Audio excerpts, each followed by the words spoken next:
Ladies and gents, the first ever Zwift Turbo Trainer has just landed, so we're going to get this unboxed and see what's inside.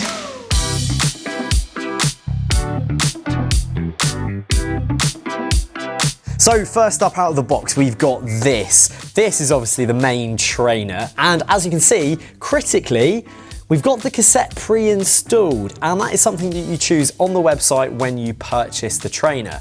We've then got both of your legs, which are color-coded, and this one here has also been printed with a pattern to make it really easy to work out the alignment, which is really nice. So on the bottom of the trainer here and on the top at the bolt holes, you can see exactly which leg needs to go where.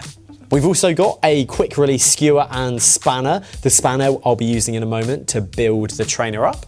We've also got the power brick, and then we've also got multiple different plug adapters. Now it is worth mentioning that this is a pre-production model, so I wouldn't expect to see all three different types of plugs in the box when it rolls out to the open market. We've also got your Zwift Hub manual. We've also then got, finally, the adapters, and these adapters will ensure that essentially any bike can be fitted to this trainer. So now that we've got this unboxed and built up, I'm going to run you through a few of the key stats about this new trainer. Now this trainer can do 16% gradient, so you can climb some pretty punchy hills. It also can manage a maximum of 1800 watts, which I think for most of us, we're not at too much risk of breaking that. I think even Cav would struggle to break that one these days. Now this also has an accuracy of ±2.5%, which is pretty good. Not quite as good as the ±1% of the top end trainers, but this is coming well below them in terms of price. This will set you back £449 or $499 or euros. So it's definitely making a bit of a statement about where it sits in the market. Now onto compatibility. This is probably one of the standout features of the trainer in my opinion. When this was being developed, it was actually sent to a chain of bike shops, and all the mechanics were asked to fit the bikes to this trainer when something came in for service. And 500 bikes later, every single one of them was able to be fitted to this bike. And that is because of their ingenious use of adapters. Let me show you.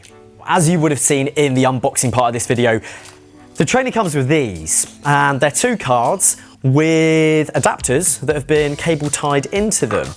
But the more important thing about these cards are the rulers on top here.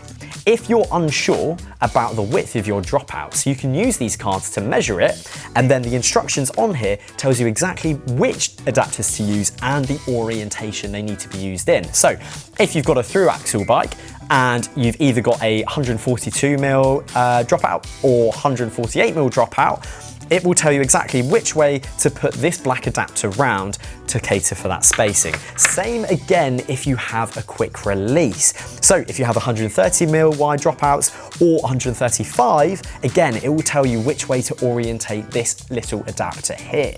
It makes it very easy to use, and you don't need to understand all the bike lingo. All you need to do is slide it in, see which one fits, and then follow the instructions on the card. I think it's a really, really accessible way to get people onto trainers. Now onto the cassette, because you might have noticed that this was fitted out of the box, and that is exactly how you can expect to take home your Zwift trainer. At the point of purchase on Zwift's website, you simply select what number of speeds you have on your bike. Now that can be anything from 8, 9, 10, 11 and 12. And then what they'll do is they'll then fit that cassette to your trainer, and you're good to go out of the box. No trips to the bike shop. It's already there. Now, if you're running anything from an 8 to an 11 speed setup, then the cassette will be an 1128. If you're running a 12 speed setup like this one here, then it is an 11 to 30. Now, those eagle-eyed viewers amongst you will notice that this is a Sun Race cassette. So it's a decent cassette, decent quality, and actually having this mounted from the get-go means that the barriers to entry of turbo training are greatly reduced, and it means anyone can buy this and get going, which I'm a big fan of. The bigger thing that I'm a fan of though, of having this mounted at the point of purchase, is you don't need to go and buy a cassette. There's already one there. So actually, it does save you a little bit of money compared to competitors. There is one thing that we do have to address here, and it's a bit of an elephant in the room. How have Zwift, a software company, so seemingly successfully made their first foray into the hardware game with this? Well, and I'm sure some of you will have noticed, but this actually used to be a jet black turbo trainer, and it's essentially been rebranded to some extent because Zwift, they've actually redone quite a few things on here. Now, Jet Black as a brand have been around for a while, so they've got some tried and tested technology that Zwift were able to take advantage of. But they also found a few pitfalls in the previous version. So they've upgraded internal components to make them longer lasting, and they've also redesigned this entire casing here because the previous Jet Black version couldn't accept disc brake road bikes, but that's all been redone. Now, the Jet Black also used to retail at £700, whereas obviously this retails at £449. So there is actually a significant saving there. And again, with that price drop, it does make it more accessible to more people. One of the things that I'd love to see with this trainer, being as how Zwift did make quite a few upgrades to it from the previous Jet Black, was actually maybe some more user friendliness. So I'm pretty aware that it's lacking any sort of carry handle because, as you'd imagine, it's not light, so moving it around can be a little bit awkward without a handle. And this front leg here, it doesn't bend inwards. So again, you are stuck with it in this position. And I mean, it's not massive, there are bigger trainers out there, but it does still have a fairly large footprint. Now, speaking about the fact that Zwift are a software company, there's a couple of things to know about the software. This, at the moment, will be running updates through the Zwift Companion app, which is done via your phone. However, in the future, you will be able to run updates through the game. That is going to be a future update to come down the line, I think, in potentially a couple of months' time. The other thing as well is at the moment, the calibration is done via a spin down method. However, in the future, again, following one of these updates, it's going to work off of an auto calibration technique, which actually, I'm sure some of you will know, you only actually see on the very top end trainers. So that is a very nice feature. Now, as I mentioned earlier, the accuracy rating on this is up to ±2.5%.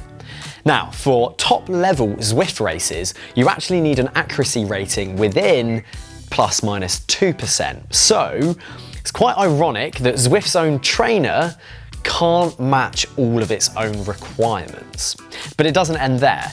Again, as I said earlier, this can go up to 16% on the gradients. However, there are parts in Zwift, I believe on the Richmond course, that go up to 22%. So again, something quite funny about the fact that Zwift's very own trainer can't entirely match the requirements of the software itself. I think we've all got to take this with a little bit of a pinch of salt though, because I think we've got to remember that the people buying this trainer aren't going to be the ones smashing themselves up a 22% ramp or taking on a high-level Zwift race.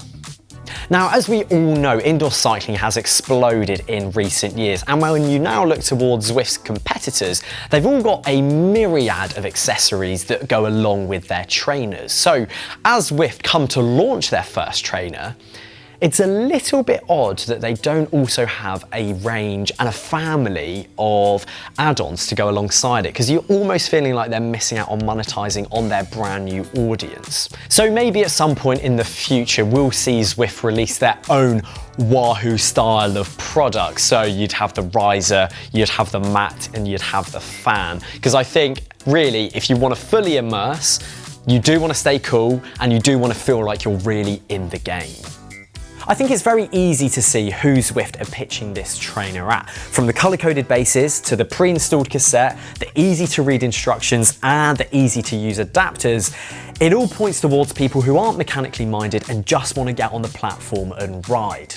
I'll be very keen to hear what you guys think about this new offering and Zwift's first foray into the hardware world. If you enjoyed the video, drop it a like, subscribe to the channel for more content, and I'll see you again very soon.